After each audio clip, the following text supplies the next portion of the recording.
Okay. Welcome. Now, the objective of this exercise is to see the effectiveness of blindfolding. That is the predictive power of this model, where we want to predict the effect of corporate governance on the system effectiveness and stakeholder. So, if we click on the calculate, you can see the process of blindfolding here. And if you just click on the blindfolding, now software is asking you what is the omission distance. So omission distance, let's say it's totally entirely depends upon you that what is the omission distance. But let me check it. I prefer 8. And so here, basically you can write some basic information about the omission distance here. And they explained whatever I already explained to you. And if I click on the, you can see here what exactly you want. Basically, we click on the open full report.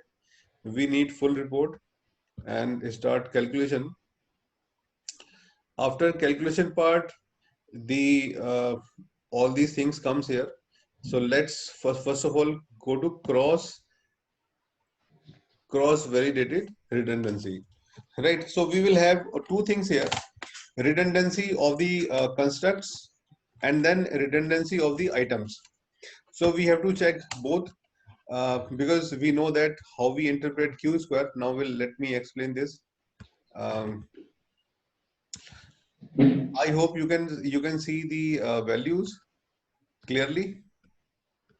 Yeah, let's see. So there are three constructs in this model. This is corporate governance. It is independent, and this is stakeholder effectiveness, system effectiveness, and actually because it is a formative, so we don't have the value of q square. And stakeholder effectiveness is 13.4. This is means high predictive power is there. And system effectiveness is also having the q square of 37%. High predictive power is there. And so we can say that the predictive power of stakeholder effectiveness and system effectiveness is very good in the model. So you can keep all these variables in the model. Basically, it is a process of blindfolding. Blindfolding means you are predicting the omitted data. Now, again, if I go to the redundancy of the indicators, in this case, you can see that except the formative construct, you can see what is the predictive power of each item in the construct in the model. So we are having the three items in the people effectiveness and the three items in the system effectiveness. And you can see the predictive power of all the items are very good, and all the values of q square are more than 35. So in case if you have any q square is less than very poor, it means that variable is not able to is not having sufficient predictive power, and you can remove that variable from the model. So here we have to find out only two things. One is the predictive power of the reflective constructs in the model, you can see here, and one of the predictive power of the items. So here you can see the predictive power of the items. Actually, blindfolding in PLS take hardly 5 minutes, and we don't have any other value to check. We only check this q square. And I already explained in detail what is the logic, what is the algorithm behind this q square. Now you can decide what is the predictive power of each item in the reflective construct, and what is the predicting power of all the reflective construct in the model, right? So only these things we need to check. Communality I have not found important. So if Kayur know, Kayur can tell you. Kayur community. So do you see communality? No, sir, I don't see. Yeah, actually, I also not found this is important because everybody reported only redundancy. So redundancy analysis is the most important value which you need to report, Q square, right? So now I think after this session, up to this session, I'm expecting the clarity on this, right? Okay, redundancy means we are testing the predictive power of the model. Basically, when you check the this when you click on this option, you can see the this q square. Actually, redundancy meaning, the meaning of redundancy is that the repetition is possible. Actually, we are not applying that meaning here. Here, if you click on the redundancy, you will get the value of q square, and two values you are having here, the SSO and SSE, and SSO and SSE, as these are the two values which software calculate. One is residual and one is total, and on the basis of it, we can find out the predictive power of the model. I think it is clear now, because okay, Monica is asking that is there is no predictive power for the formative scale. Yeah, actually, we observe that predictive power is calculated on the only for the reflective construct. So if you have the formative construct, predictive power will not come. Rather, you can check that bootstrapping method to find out the impact. So q square is not find in case of the formative constructs. Okay.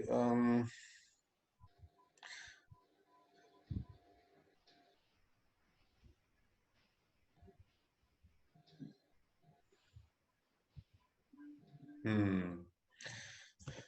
Yes, yes. Mohammad Atif is pointing out very right thing. Actually, I was confused in that. Yeah, it is 1 minus SSC, not SSC. So maybe I write wrong formula in this slide. Yeah, good. Okay, and so Bharti is asking omission distance is deciding on the basis of the data. Yeah, Bharti, if you have a small data set, you cannot put omission distance as 3 or 4, because one condition should be applicable here, like find out the construct with the highest number of items, count the number of items in that construct multiplied by 10. So after removing the omitted distance, after deciding the omitted distance, so rest of the value should be at least 10 times of the variables number of items in the largest construct. So this is one of the rule that you should follow in PLS. मतलब जैसे आपके सबसे बड़े construct में 10 item है, तो कम से कम 100 का डेटा होना चाहिए, right? If you have 100 items, so I think you can't give condition of 3 d equal to 3 or d equal to 4. You have to give only d equal to 9 or 10. So if you have very less data, then d should be high, and if you have very high data, so then you can put d equal to less. Okay, so let me put my charger on.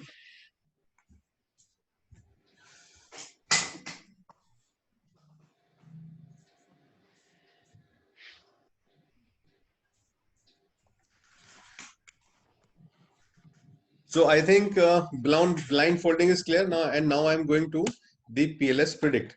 Actually, I will take only 2 minutes in running the PLS predict, but the problem is that the logic we have to understand. Okay, because PLS predict is a little complicated, and let me start the PLS predict. Okay, now some queries are coming. Q square, Parul is asking that Q square only tells us the predictive accuracy of the dependent variable and not the independent variable. As then only the Parul, if you have the reflective construct as the independent variable, then you can also see the value of this. Otherwise, I have to check. Kayur? Yes, sir. अगर हमारा जो model होता वो reflective होता तो उसका Q score आता? Yes, sir. Okay, तो मेरे ख्याल से जो पारुल मैडम पूछ रही हैं वो उनको शायद कंफ्यूजन इसलिए हो रहा है ताकि क्योंकि हमारा इंडिपेंडेंट वेरिएबल फॉर्मेटिव है. Okay, let me check this also once again. I am testing the model. Suppose I am having this model, and let me check it. Suppose this is a model where we have all the reflective constructs, and let me check it. So this is a model where we are examining the impact of different social media practices in the organization on the organization climate. And I want to check the blindfolding procedure of this. So let me calculate that. And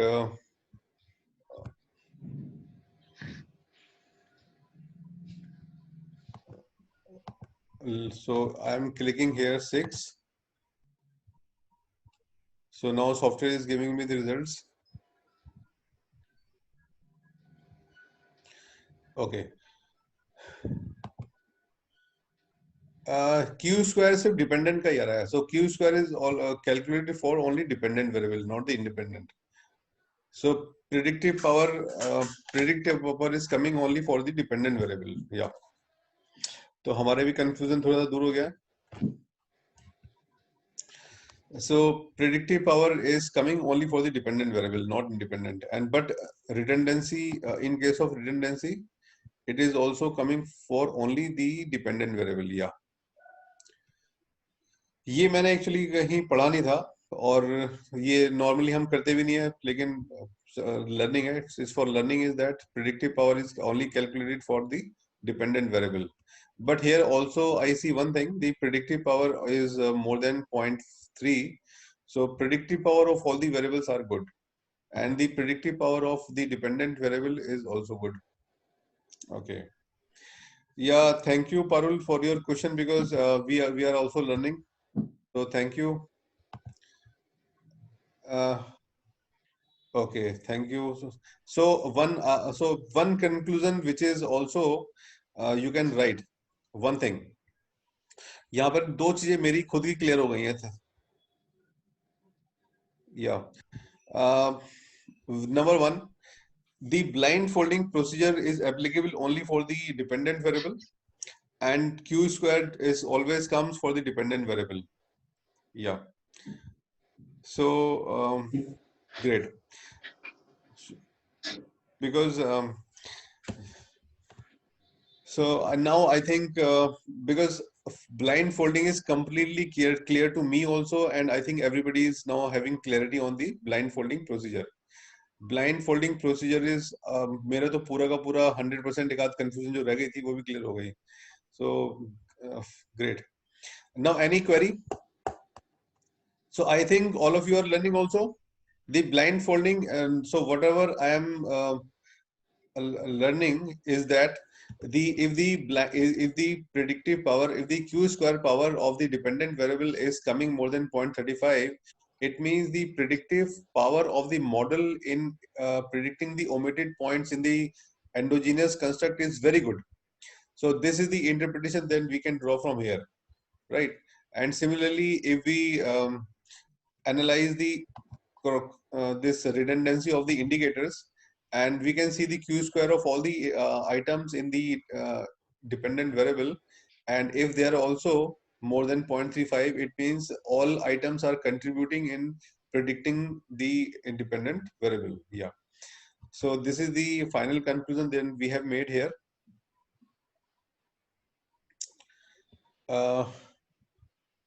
Okay, so model you want to see, let's say this is the model, and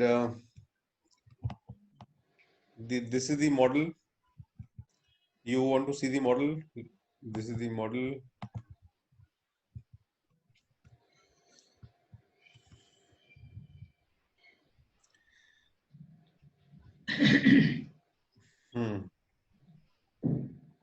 Okay, so here, yeah, dependent variable is formative, but as we this was the conclusion with me also, but now everything is clear that Q square is always calculated for the dependent variable, whether it is a formative or reflective, no problem at all.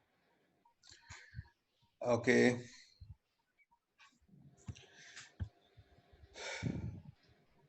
So I think we are having clarity on this.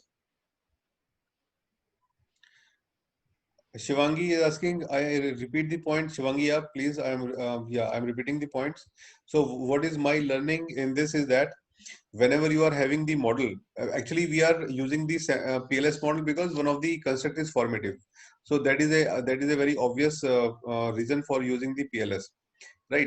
And here independent constructs are the reflective and dependent is formative, because yesterday I also gave you this kind of model to practice, where the dependent variable is formative and all others are reflective.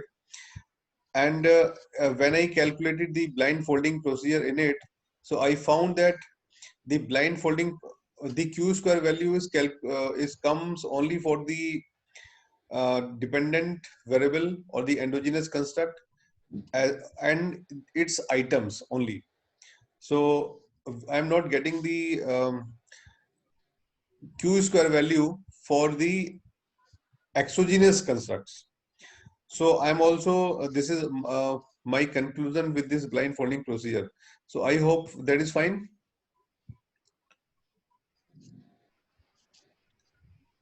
Yeah. Yes, Isha. So as you see in this model, where the dependent variable is formative and we are having the q square values of all the items. And in that case, in this model, the corporate governance model, q square value is, these are two reflective construct, and we can see the q square value of these reflective endogenous constructs. And if I click on the item wise, so I can see the q square values of all the items of endogenous constructs only. So these are my observations from the analysis, and I hope you are also having clarity now. So can we move to the PLS predict?